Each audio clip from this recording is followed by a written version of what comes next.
I'm going to call up our next speaker, and we have Grace Digiacomo with Works in Progress.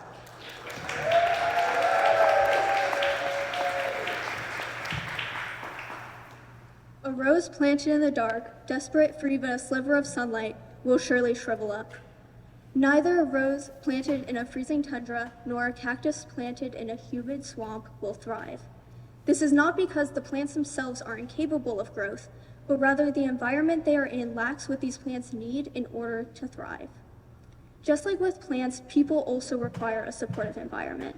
This environment being, of course, their community. A person's community, your community, is a web of people all strung together, all connected by the person in the center, you. If you were to take a step back and envision even more, you would see everybody who has influenced who you have become, whether that influence they have impacted you positively, negatively, or anything in between. Finding your community may take time and be difficult.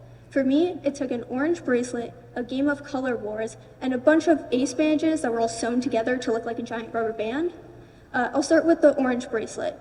That was because of the first camp I went to. It didn't start out orange, nor was it meant to be. The only reason it became that way is because of that first day of camp. A friend I was with had gone into a lake that was there wearing a white bracelet. She came out about an hour later, it had turned completely orange.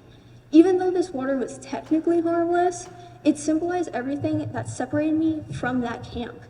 This camp was sporty, adventurous, all these things that I was not. The camp fostered life for a multitude of wildflowers and plants, but it was not a place where I was able to grow. All these things, the adventurous things, separated me from the camp. The next summer, I went to a different camp instead. This camp was not nearly as campy. There was electricity and running water, so, a few improvements. What there was, however, was everybody was split up amongst 3 teams. I did not realize this going in. These teams were an essential part of the camp. There was an entire day set aside for these teams to compete against each other in a series of games, the most notable being color wars. While these games had certainly increased the camp's sense of community, it still did not feel like one I was a part of. The emphasis on athletics and competition created a disconnect between myself and the other campers. Now, the next year I had gone to my 3rd camp, and this was the camp I had stuck with, and I'm going back to this summer.